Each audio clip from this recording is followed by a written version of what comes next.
간병인이 건넨 녹음기에서 며느리의 목소리가 흘러나왔습니다. 시아버지 냄새나고 눈치 보여. 그냥 여기 버리자. 대체 무슨 일이 있었던 걸까요?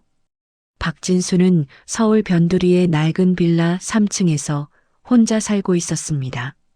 아내가 세상을 떠난 지 5년째였습니다. 매일 아침 6시면 일어나 라디오를 켜고 창문을 열어 환기를 시켰습니다. 공무원 생활 35년 동안 몸에 밴 습관이었습니다. 이른 아침 박진수는 작은 부엌에서 커피를 끓이고 있었습니다. 창밖으로 아침 햇살이 들어왔습니다. 손때 묻은 머그컵에 커피를 따르는 손놀림은 여전히 익숙했습니다. 거실 벽에는 가족 사진이 걸려 있었습니다. 아들 박민호가 대학을 졸업하던 날의 사진, 결혼식 사진, 그리고 돌아가신 아내와 함께 찍은 마지막 가족 사진. 박진수는 매일 아침 그 사진들을 바라보며 하루를 시작했습니다. 오늘은 무슨 날이더라. 박진수는 달력을 보았습니다. 11월 28일. 자신의 70번째 생일이었습니다. 특별히 기대하는 것은 없었습니다. 아들 내외가 바쁘다는 것을 알고 있었으니까요. 혼자 조촐하게 미역국이라도 끓여 먹을 생각이었습니다. 오전 10시쯤 전화벨이 울렸습니다. 아버지, 저 민호예요. 아들의 목소리였습니다. 평소보다 조금 밝게 들렸습니다. 그래, 민호야. 무슨 일이냐? 아버지, 오늘 시간 되세요? 점심때쯤 모시러 갈게요. 어디 가는데? 깜짝 선물이에요. 준비했으니까 그냥 계세요. 박진수는 전화를 끊고 나서 조금 들떴습니다. 아들이 생일을 기억하고 있었다는 사실이 기뻤습니다. 서둘러 면도를 하고 깨끗한 옷으로 갈아입었습니다. 오랜만에 외출이었습니다. 정오가 조금 넘어 아들의 차가 도착했습니다. 박진수는 현관문을 열고 계단을 내려갔습니다. 검은색 SUV의 조수석 문이 열렸습니다. 며느리 최서연이 앉아 있었습니다. 아버님 타세요. 최서연은 웃고 있었지만 그 미소는 평소와 달랐습니다. 무언가 억지로 짓는 듯한 느낌이었습니다. 박진수는 뒷좌석에 올라탔습니다. 아버지, 생신 축하드려요. 운전석에 박민호가 백미러로 아버지를 보며 말했습니다. 목소리에 힘이 없었습니다. 그래, 고맙다. 차는 출발했습니다. 박진수는 창밖을 보았습니다.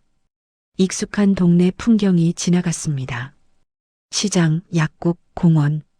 하지만 차는 평소 아들이 데려가던 식당 쪽으로 가지 않았습니다.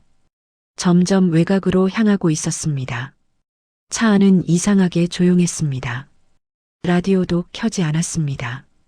최서연은 스마트폰만 들여다보고 있었고 박민호는 운전에만 집중하는 듯 보였습니다. 평소 같으면 이런저런 이야기를 나누곤 했는데 오늘은 달랐습니다. 도심을 벗어나자 주변은 점점 한적해졌습니다. 논밭이 보이기 시작했고 건물도 드물어졌습니다. 박진수의 가슴속에서 묘한 불안감이 올라왔습니다. 민호야, 우리 어디 가는 거냐? 조금만 더 가면 돼요, 아버지. 식당이 이렇게 멀리 있어? 최서연이 고개를 돌렸습니다. 짧은 순간 두 사람의 눈이 마주쳤습니다. 며느리의 눈빛은 차갑고 단단했습니다. 박진수는 등골이 서늘해지는 느낌을 받았습니다. 아버님, 가보시면 알아요. 최서연의 목소리는 부드러웠지만 어딘가 날이 서 있었습니다. 차가 속도를 줄이더니 한적한 길로 접어들었습니다. 양쪽으로 키 큰 나무들이 늘어서 있었습니다. 저 멀리 큰 건물이 보였습니다. 현대식 건물이었지만 왠지 모를 쓸쓸함이 감돌았습니다. 입구에 세워진 표지판이 눈에 들어왔습니다. 햇살 동행센터. 박진수는 그 글자를 읽는 순간 머릿속이 하얘졌습니다. 요양시설이었습니다. 그는 이런 곳에 올 이유가 없었습니다. 건강했고 혼자서도 잘 지내고 있었습니다. 차가 멈췄습니다. 박민호는 시동을 껐습니다. 아무도 먼저 말을 꺼내지 않았습니다. 침묵이 차 안을 가득 채웠습니다. 여기가 어디냐? 박진수의 목소리는 떨리고 있었습니다. 최서연이 먼저 차에서 내렸습니다. 박민호도 따라 내렸습니다. 박진수는 뒷좌석에 그대로 앉아 있었습니다. 움직일 수가 없었습니다. 박민호가 뒷문을 열었습니다. 아버지, 내리세요. 아들의 얼굴은 창백했습니다. 시선을 제대로 마주치지 못하고 있었습니다. 박진수는 천천히 차에서 내렸습니다. 다리에 힘이 들어가지 않았습니다. 건물 앞에 서자 현관문이 자동으로 열렸습니다. 안에서는 소독약 냄새가 났습니다. 며느리가 앞장서서 걸어갔습니다. 박진수는 그 뒷모습을 보며 걸었습니다. 최서연의 어깨는 긴장하지 않고 가볍게 흔들리고 있었습니다. 마치 짐을 내려놓으러 가는 사람처럼. 박진수는 햇살 동행센터의 로비에 서 있었습니다. 밝은 조명과 깨끗한 인테리어가 눈에 들어왔지만 그의 마음속은 어두웠습니다. 공무원 시절 이런 시설을 몇 번 방문한 적이 있었습니다. 업무차 둘러본 그곳들과 지금 자신이 서 있는 이곳이 크게 다르지 않았습니다. 어서 오세요. 예약하신 분들이시죠? 안내 데스크의 젊은 직원이 밝게 웃으며 말했습니다. 최서연이 먼저 다가갔습니다.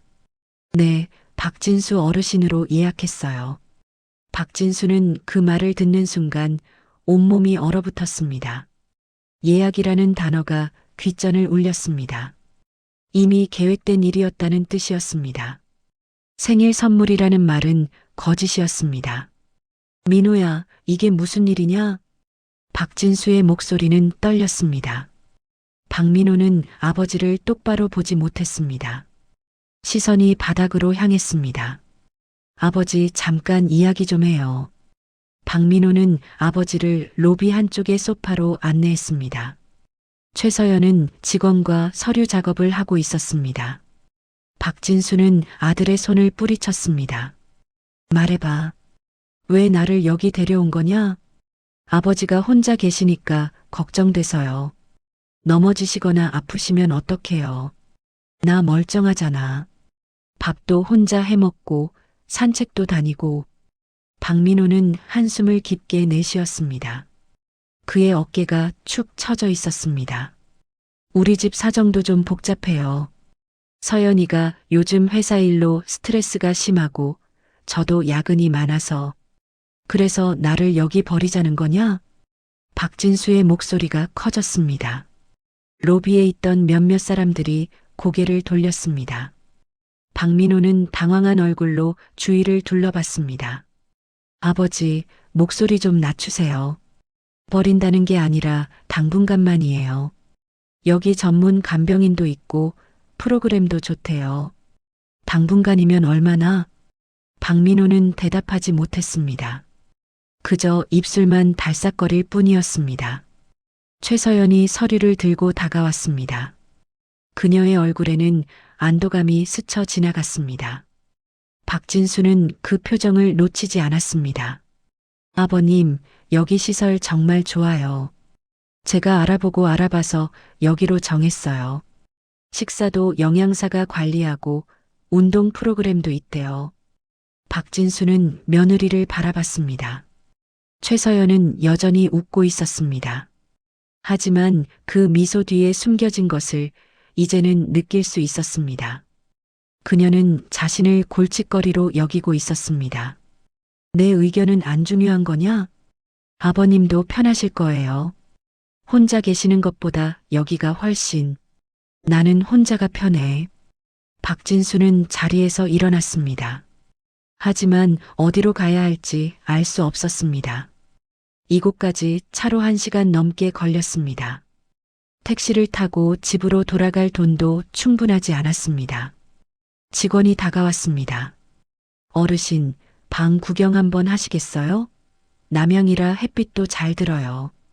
박진수는 고개를 저었습니다. 하지만 박민호가 그의 팔을 잡았습니다.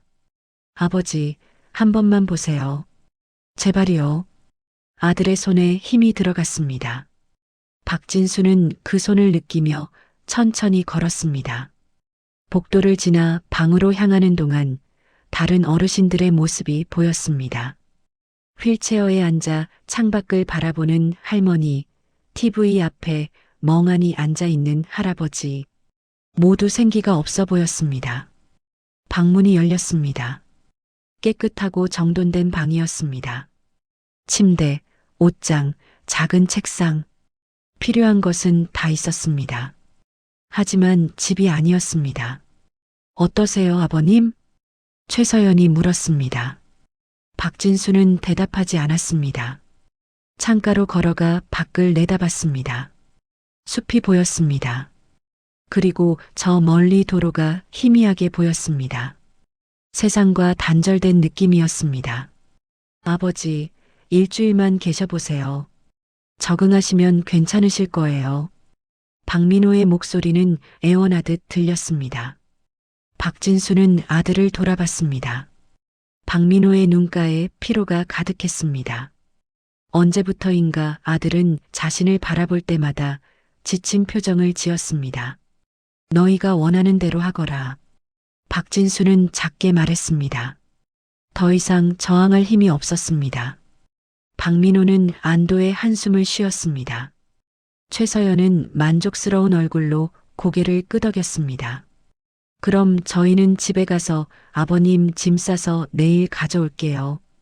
집에 있는 옷 몇 벌만 가져다 주면 돼. 알겠어요, 아버님. 두 사람은 서둘러 나갔습니다. 박진수는 그들의 뒷모습을 바라봤습니다. 복도를 걸어가는 며느리의 걸음은 가벼웠습니다. 마치 무거운 짐을 내려놓은 사람처럼. 박진수는 침대에 앉았습니다. 낯선 방의 냄새가 코를 찔렀습니다. 소독약과 오래된 건물 특유의 냄새. 그는 천천히 누워 천장을 바라봤습니다. 70년을 살아온 인생이 이렇게 끝나는 것일까? 생일날 가족에게 버림받는 것으로 눈물이 흘렀습니다. 박진수는 손등으로 눈가를 닦았습니다. 하지만 눈물은 계속 흘러나왔습니다.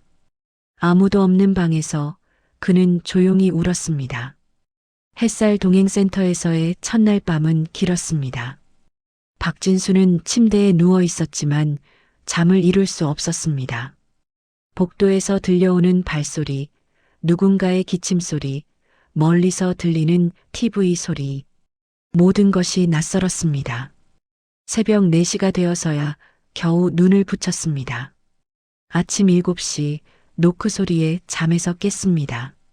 어르신, 아침 식사 시간이에요. 젊은 여자 목소리였습니다. 박진수는 몸을 일으켰습니다. 거울을 보니 눈가가 퉁퉁 부어 있었습니다. 어젯밤 울었던 흔적이었습니다. 그는 찬물로 얼굴을 씻고 식당으로 향했습니다. 식당에는 이미 여러 어르신들이 앉아 계셨습니다. 모두 조용히 식사를 하고 있었습니다. 대화를 나누는 사람은 거의 없었습니다. 박진수는 구석 자리에 앉았습니다. 간병인이 식판을 가져다 주었습니다. 미역국, 나물 반찬, 흰 쌀밥. 집에서 먹던 것과 비슷했지만 맛은 전혀 달랐습니다. 처음 오셨어요? 옆자리의 할머니가 말을 걸었습니다. 박진수는 고개를 끄덕였습니다. 며칠 있으면 익숙해져요. 저도 처음엔 힘들었는데 여기 계신 지 오래되셨어요? 2년 됐어요. 아들이 외국에 나가 있어서 혼자 있기 힘들다고 여기 보냈죠. 할머니의 목소리는 담담했습니다. 하지만 눈빛은 쓸쓸했습니다. 박진수는 더 이상 묻지 않았습니다. 식사를 마치고 방으로 돌아왔습니다. 창밖을 보니 다른 어르신들이 정원을 산책하고 있었습니다. 느린 걸음으로 지팡이에 의지하며 박진수는 그 모습을 보며 자신의 미래를 보는 것 같았습니다. 오후 2시쯤 박민호가 짐을 가져왔습니다. 큰 가방 하나였습니다. 박진수는 가방을 열어봤습니다. 옷 몇 벌, 세면도구, 그리고 돌아가신 아내의 사진 한 장. 그게 전부였습니다. 아버지, 불편한 거 있으면 연락하세요. 그래. 박민호는 오래 머물지 않았습니다. 30분도 안 되어 떠났습니다.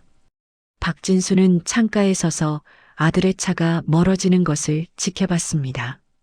검은색 차는 곧 숲길로 사라졌습니다. 사흘이 지났습니다. 박진수는 정해진 일과에 따라 움직였습니다. 아침 식사, 산책, 점심 식사, 낮잠, 저녁 식사.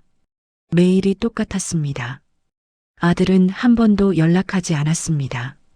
나흘째 되는 날 오후 박진수의 방을 담당하는 간병인이 찾아왔습니다. 30대 후반으로 보이는 여성이었습니다. 명찰에는 김은혜라고 적혀 있었습니다. 어르신, 잠깐 시간 괜찮으세요? 김은혜의 표정은 진지했습니다. 무언가 고민하는 듯 보였습니다. 그래요. 무슨 일인가요? 김은혜는 문을 닫고 박진수 가까이 다가왔습니다. 그녀는 작은 녹음기를 꺼냈습니다. 어르신께 꼭 들려드려야 할 것 같아서요. 제가 이러면 안 되는 건데. 이게 뭔가요? 며칠 전에 어르신 며느님이 복도에서 전화하시는 걸 우연히 들었어요. 양심상 그냥 넘어갈 수가 없어서 녹음했습니다. 박진수의 가슴이 두근거렸습니다. 김은혜는 조심스럽게 재생 버튼을 눌렀습니다. 최서연의 목소리가 흘러나왔습니다. 또렷하고 차가운 목소리였습니다. 언니, 드디어 해냈어. 시아버지 요양원에 모셨어. 상대방의 목소리는 들리지 않았습니다. 계속 집에 더 봤자 우리만 힘들잖아. 냄새도 나고 눈치 보이고 진짜 스트레스 장난 아니었어. 내가 민호 설득하는데 2달 걸렸다니까. 박진수의 손이 떨렸습니다. 아는 사람들한테도 다 말했어. 시아버지 건강 안 좋으시다고, 전문적으로 돌봄 받아야 한다고. 그래야 민호가 마음 약해져서 다시 모시자는 소리 못하잖아. 녹음은 거기서 끝났습니다. 김은혜는 녹음기를 껐습니다. 박진수는 아무 말도 할 수 없었습니다. 머릿속이 하얘졌습니다. 어르신 괜찮으세요? 김은혜의 목소리가 멀리서 들리는 것 같았습니다. 박진수는 침대 끝에 주저앉았습니다. 가슴이 무너져 내렸습니다. 며느리가 자신을 향해 했던 모든 말들이 거짓이었습니다. 아버님 건강 걱정돼서 전문적인 돌봄이 필요해서 좋은 시설 알아봤어요. 모두 계산된 거짓말이었습니다. 진실은 단 하나였습니다. 자신이 짐이었다는 것, 냄새나고 눈치 보이는 존재였다는 것. 제가 이러면 안 되는 거 아는데 어르신이 너무 억울하실 것 같아서요. 김은혜의 목소리가 떨렸습니다. 그녀도 이 일로 고민했음이 느껴졌습니다. 고맙습니다. 박진수는 간신히 말했습니다. 목소리가 쉬어 있었습니다. 필요하시면 이거 드릴게요. 증거로 가지고 계세요. 김은혜는 녹음기를 박진수의 손에 쥐어줬습니다. 그리고 조용히 방을 나갔습니다. 박진수는 녹음기를 손에 쥐고 있었습니다.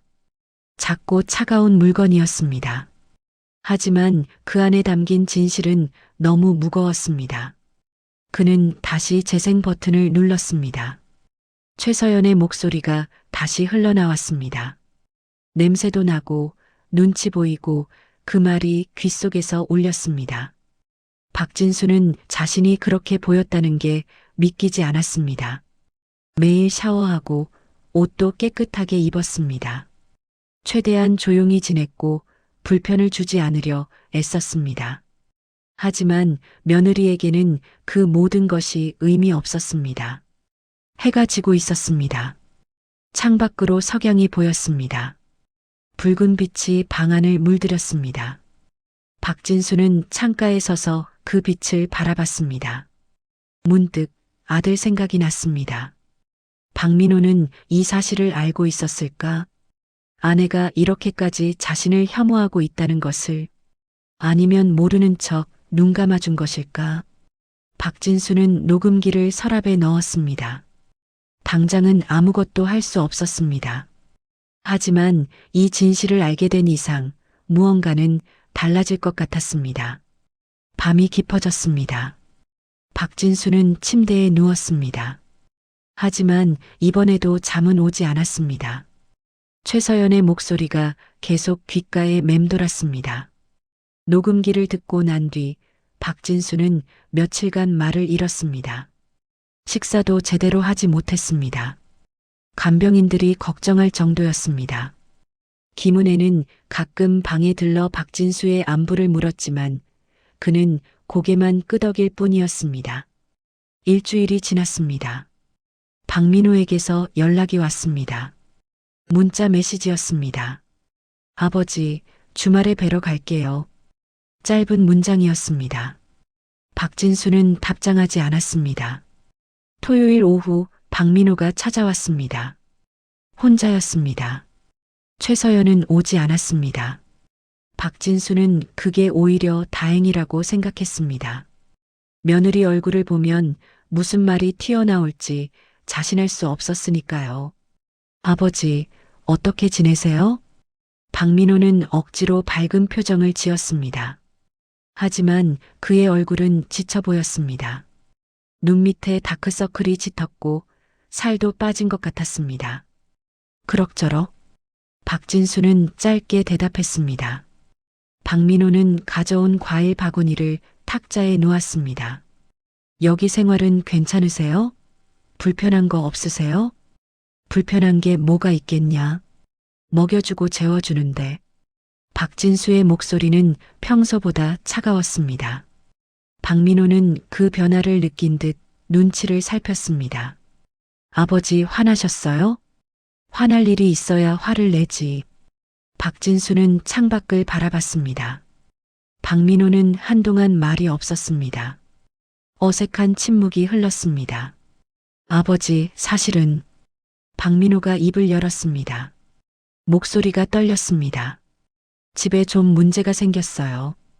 박진수는 아들을 돌아봤습니다. 박민호의 눈가가 붉어져 있었습니다. 서연이랑 요즘 사이가 안 좋아요. 그래. 아버지 일로 계속 싸웠어요. 제가 아버지 모시고 살자고 했는데 서연이가 절대 안 된다고. 박민호는 말을 잇지 못했습니다. 손으로 얼굴을 감쌌습니다. 어깨가 떨렸습니다. 그래서 별거 중이에요. 일주일 전부터 따로 살고 있어요. 박진수는 아무 말도 하지 않았습니다. 놀랍지 않았습니다. 녹음기를 들은 후로는 이런 일이 충분히 일어날 수 있다고 생각했습니다. 아버지 때문에 이렇게 된 건 아니에요. 원래부터 문제가 있었어요. 그냥 아버지 일이 도화선이 된 거예요. 박민호는 변명하듯 말했습니다. 하지만 박진수는 진실을 알고 있었습니다. 민호야. 박진수는 서랍을 열었습니다. 녹음기를 꺼냈습니다. 박민호의 눈이 커졌습니다. 이게 뭐예요? 들어봐. 박진수는 재생 버튼을 눌렀습니다. 최서연의 목소리가 방 안에 울려 퍼졌습니다. 계속 집에 더 봤자 우리만 힘들잖아. 냄새도 나고 눈치 보이고. 박민호의 얼굴이 창백해졌습니다. 녹음이 끝나자 그는 고개를 떨구었습니다. 아버지, 저는 몰랐어요. 서연이가 이렇게까지 생각하는 줄은. 너도 알고 있었던 거 아니냐? 아니에요. 진짜 몰랐어요. 그냥 아버지가 혼자 계셔서 위험할까봐 전문적으로 돌봄 받으시는 게 나을 것 같아서. 박민호의 목소리는 떨렸습니다. 변명이 아니라 진심처럼 들렸습니다. 제가 잘못했어요. 아버지 의견도 제대로 안 물어보고 서연이 말만 듣고. 박민호는 무릎을 꿇고 앉았습니다. 눈물이 뺨을 타고 흘렀습니다. 아버지, 용서해 주세요. 저 정말 바보 같았어요. 박진수는 아들을 내려다봤습니다. 45년을 키운 자식이었습니다. 어릴 때는 아버지 뒤만 졸졸 따라다니던 아이였습니다. 언제부터인가 자신보다 아내를 더 신경 쓰게 되었지만 그게 당연한 일이라고 생각했습니다. 하지만 지금 이 순간 박진수는 묻고 싶었습니다. 자신은 아들에게 어떤 존재인지, 부담인지 아니면 여전히 소중한 아버지인지. 민호야, 내 아버지, 너는 나를 어떻게 생각하냐? 박민호는 고개를 들었습니다. 눈물로 얼룩진 얼굴이었습니다. 저한테는 세상에서 가장 소중한 분이에요. 저를 키워주시고, 대학 보내주시고, 결혼시켜주시고, 제가 있는 건 다 아버지 덕분이에요. 그런데 왜 나를 여기 두고 간 거냐? 제가 약했어요. 서연이한테 계속 듣다 보니까 정말 이게 아버지한테도 나은 일일지 모른다고 생각했어요. 핑계예요. 다 핑계고 변명이에요.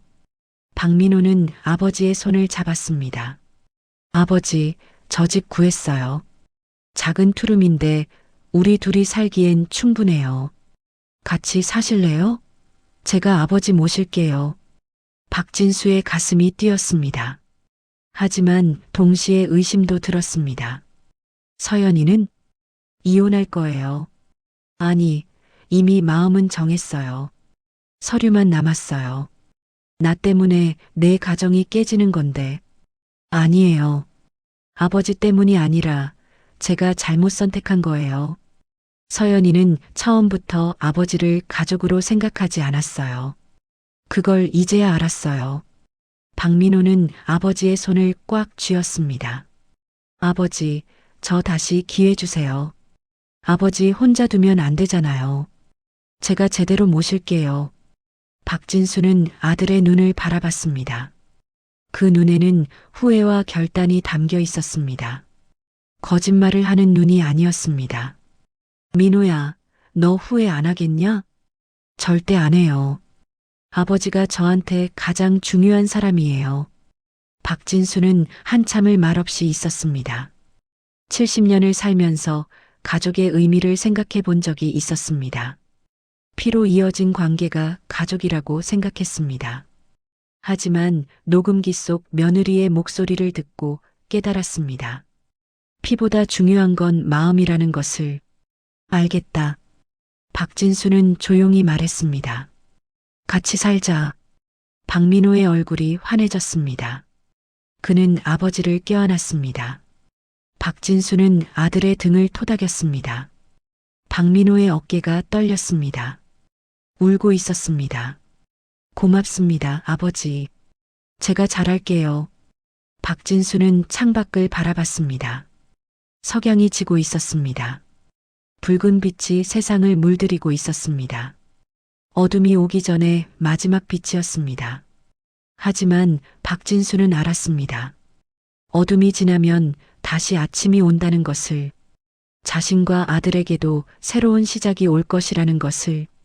박민호는 그날 저녁 늦게까지 박진수와 함께 있었습니다. 두 사람은 오랜만에 긴 대화를 나눴습니다.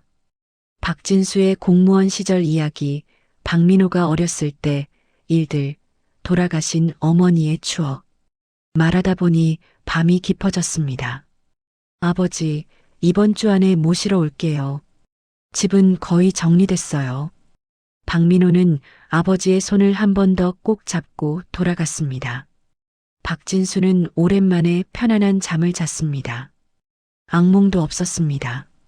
다음 날 아침 김은혜가 방을 찾아왔습니다. 그녀는 박진수의 표정이 달라진 것을 알아차렸습니다. 어르신, 좋은 일 있으셨어요? 아들이 나를 데려간대요. 같이 살기로 했어요. 김은혜의 얼굴이 환해졌습니다. 정말 다행이에요. 녹음기 드리길 잘했네요. 고맙습니다. 당신이 아니었으면 영영 모를 뻔했어요. 당연한 일을 했을 뿐이에요. 김은혜는 미소를 지었습니다. 박진수는 그 미소에서 진심을 느꼈습니다. 혈연도 아닌 사람이 자신을 위해 용기를 냈다는 것이 감사했습니다. 나흘이 지났습니다. 박민호가 다시 찾아왔습니다. 이번에는 큰 가방 2개를 들고 있었습니다. 아버지, 가요. 우리 집으로. 박진수는 짐을 챙겼습니다. 많지 않았습니다. 옷가지 몇 벌, 세면도구, 아내 사진. 햇살 동행센터에 두고 갈 것은 아무것도 없었습니다. 로비로 나가는 길에 식당 앞을 지나갔습니다. 며칠 전 만났던 할머니가 창가에 앉아 계셨습니다. 박진수는 잠시 멈춰 섰습니다. 할머니, 잘 계세요. 할머니는 박진수를 보며 고개를 끄덕였습니다.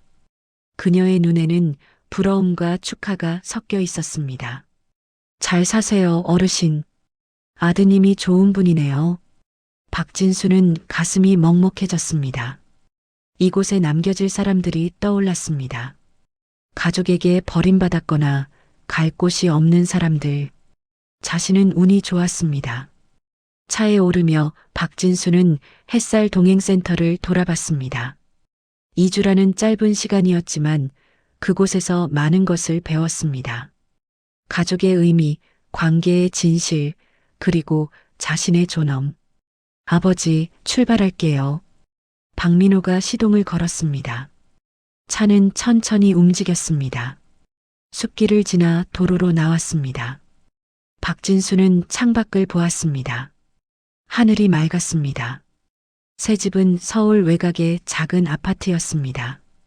오래된 건물이었지만 깨끗했습니다.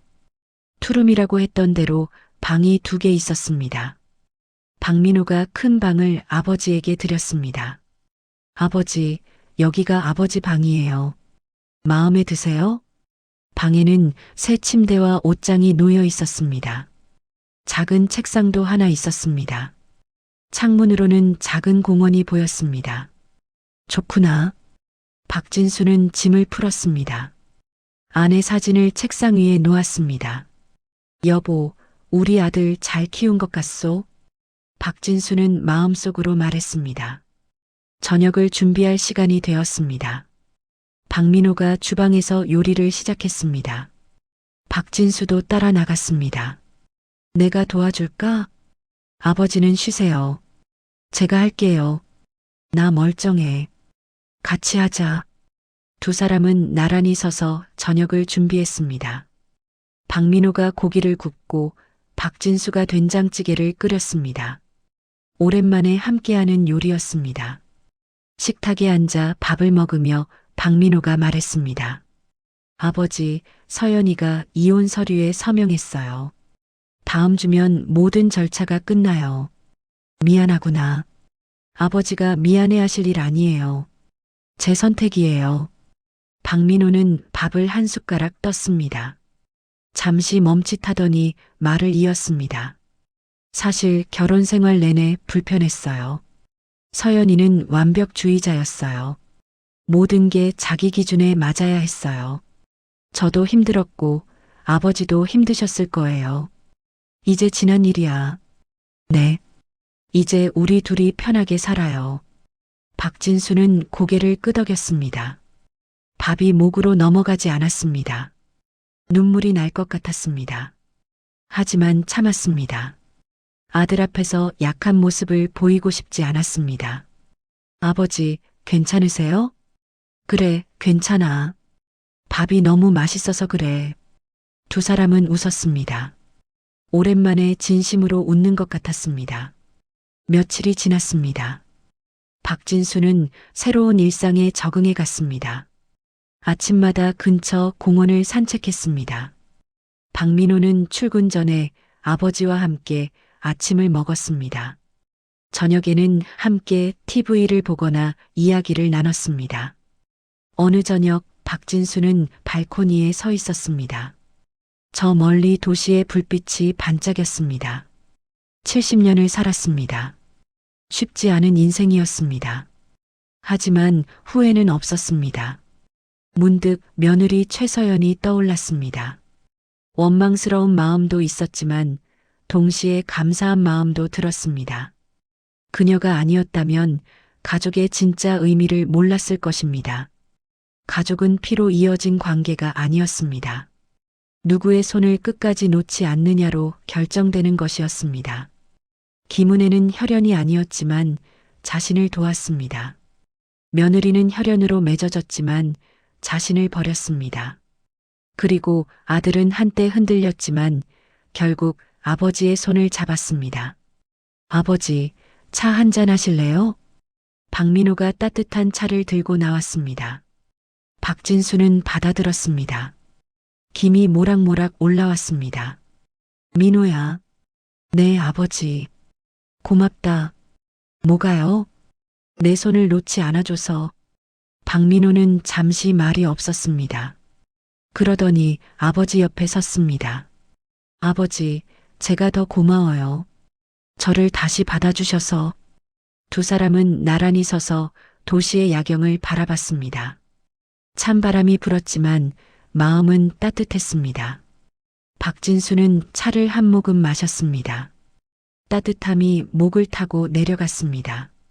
가슴까지 따뜻해졌습니다. 앞으로 얼마나 더 살지 모릅니다. 1년일 수도 10년일 수도 있습니다. 하지만 중요한 건 시간이 아니었습니다. 누구와 함께 있느냐가 중요했습니다.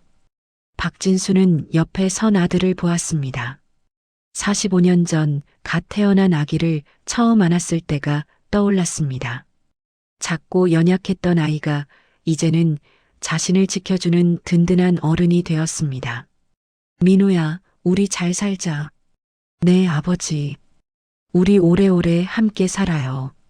박진수는 고개를 끄덕였습니다. 하늘에는 별이 떠 있었습니다.